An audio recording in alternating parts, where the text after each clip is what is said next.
지금 시점에서는 이러한 건물이 독특하고 인상적일 수는 있는데 공공시장은 이미 이 제도에 대해서 의무화가 이루어졌습니다. 친환경적인 요소들이 굉장히 중요하다는 인식이 앞으로 더더욱 필요하다고 생각을 해요. 그렇죠. 이제는 당연히 친환경이어야 되고 그런 완성도 있는 친환경 건축물로서의 어떤 기준점이 됐으면 좋겠어요. 더 적극적으로 이러한 흐름에 참여를 하게 되면 이 건물이 의미 있게 사용될 거라고 생각을 합니다.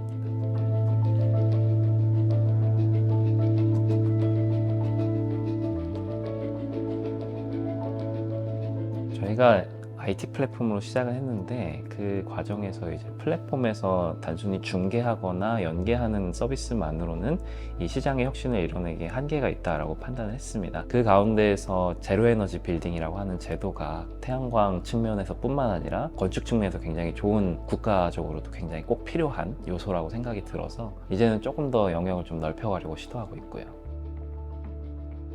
우리나라 같은 경우는 저탄소 녹색 성장 법이 발의가 된 이후에 건설 산업에서의 친환경적인 업무들이 늘어나기 시작했어요. 공공건축물이 3,000제곱미터 이상이면 지금은 녹색 건축 인증을 의무적으로 해야 됩니다. 태양광 발전 사업이 굉장히 활발하게 시장에서 이루어지고 있었는데 그 가운데 부작용이 많이 있었습니다. 자연 환경에다가 무분별하게 발전하는 것은 좋지 않다라는 인식이 정부 기관뿐만 아니라 이제 국민들 모두에게도 전반적으로 좀 퍼지게 됐고요. 일반적으로 우리가 친환경 건물이라고 하면은 건축에 대한 평가에서 논외로 빠지는 것 같은 느낌이 들어요. 등급과 성능과 그런 거 뒤로 숨는 거예요, 디자인이. 일반적으로는 제가 태양광 판넬을 설계하면서 어떻게 하면 숨길까 고민을 많이 해요. 제로에너지 빌딩 1등급 건물을 만들고 싶다. 근데 태양광 판넬을 가지고 했으면 좋겠다. 이번 프로젝트는 이게 숨기기에는 이제 글렀다, 완성됐게 해봐야겠다, 이 생각을 했었어요. 태양광 발전 사업이라는 것이 사실은 국가가 가야 되는 숙제 중에 하나였기 때문에 답은 유휴 부지를 활용을 해야 된다. 여러 가지 계기를 통해서 부지를 확보할 수가 있었고요. 혁신 사례를 여기다가 만들어야겠다라고 이제 생각을 해서 처음에 시작을 했었어요.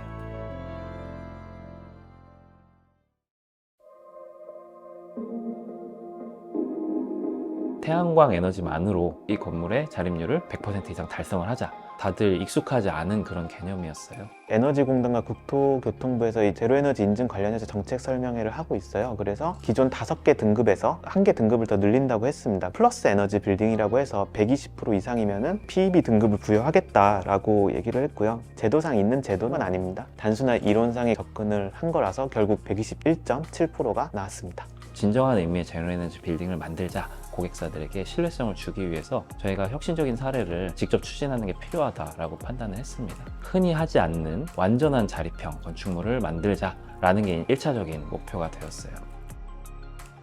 처음에 부지에 갔을 때 정말 당황했었죠. 삼각형이거든요. 빛의 방향을 잘못 처음에 선택을 하고 메싱을 하다가 이게 틀렸어 그러면 바꾸는데 굉장한 힘이 들거든요. 먼저 빛의 방향을 봤죠. 산이 있었고 남쪽에는 건물이 있었어요. 전반적으로 태양빛이 서측에 굉장히 강하더라고요. 땅을 보면서 메스에 대한 생각이나 상상은 다 나왔던 것 같아요.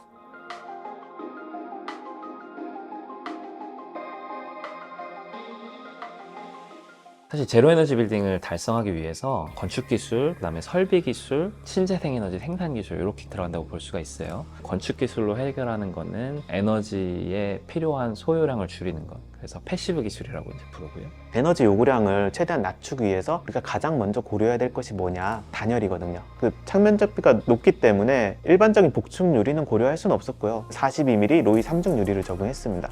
DY 빌딩의 난방 에너지 요구량이 17.3kWh/제곱미터가 나왔습니다. 법적 기준 대비 37% 정도 높은 수준의 단열을 적용을 했습니다. 높은 창면적비임에도 불구하고 패시브 수준에는 맞추지 않았나 생각을 하고 있습니다. 액티브 기술이라고 부르는 설비 기술에서는 냉방, 난방, 온수, 환기, 그리고 조명, 효율적인 에너지를 쓴다, 이런 관점인데요. 그러니까 적절한 기기 용량이 들어가야지 사람들이 느끼는 쾌적 범위도 적당하게 나오는 거거든요. 액티브 설계까지를 하면은 에너지 소유량이 나옵니다. 그걸 기준값으로 해서 우리가 신재생을 이제 설치를 하는 겁니다. 이제 신재생의 영역은 에너지를 생산하는 거죠. 소유량을 얼마나 줄일 수 있냐, 얼마나 생산할 수 있냐. DY 빌딩은 이 두 가지 접근 방법을 다 사용을 한 겁니다.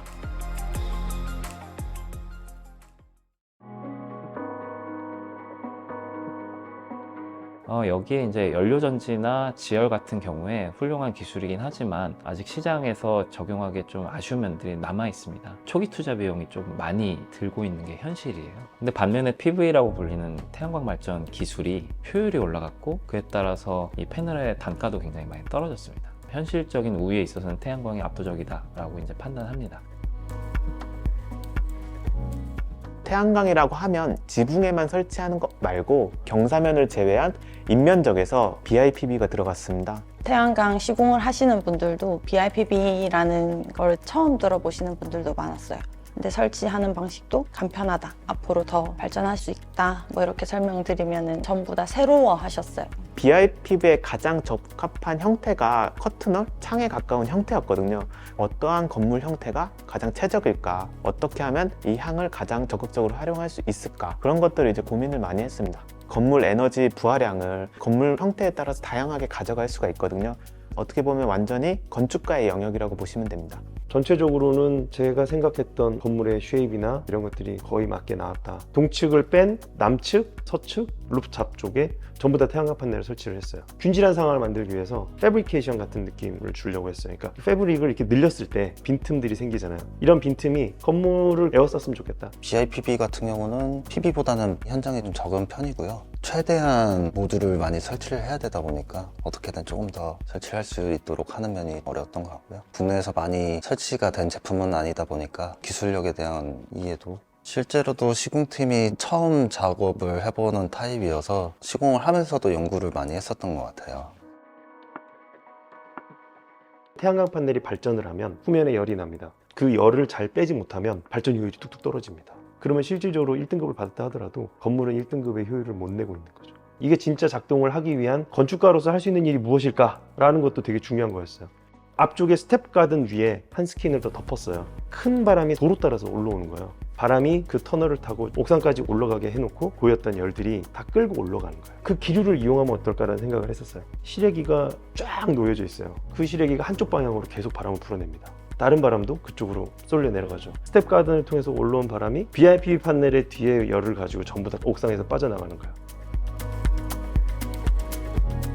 건물 에너지 관리 시스템이라고 이해하시면 됩니다. 대부분의 뱀스가 설치된 건물들에서는 잘 활용되고 있지 않아요. 어렵기 때문에 이제 ZEV 인증을 받기 위해서는 이런 에너지 관리 시스템이 무조건 들어가야 해요. 건물에서 사용되는 에너지원들을 계측을 하고 모니터링을 함으로써 건물에서 낭비되고 있는 에너지나 아니면 좀 더 효율적으로 사용할 수 있는 방법들을 찾을 수 있게 도움을 주는 도구로서 사용할 수 있습니다. 이를 바탕으로 좀 더 사용성을 쉽게 만들어서 조금 더 활용할 수 있게 하는 취지로 계속 기획하고 개발 진행 중에 있습니다.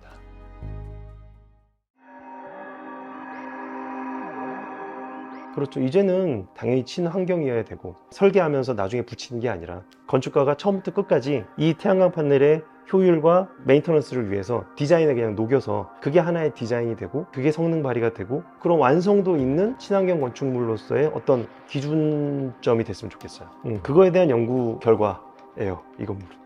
저 어렸을 때 생각하면 식목일 때 나무 심는 활동을 이렇게 학교에서 배우고 그랬던 것 같아요. 그만큼 나무의 소중함에 대해서 국가적으로 강조했었는데 이제 사회가 또 변하면서 발달을 하면서 건축물에 대해서 친환경적인 요소들이 굉장히 중요하다는 인식이 앞으로 더더욱 필요하다고 생각을 해요. 중요한 것은 지금 이 기후위기는 시간표가 있습니다.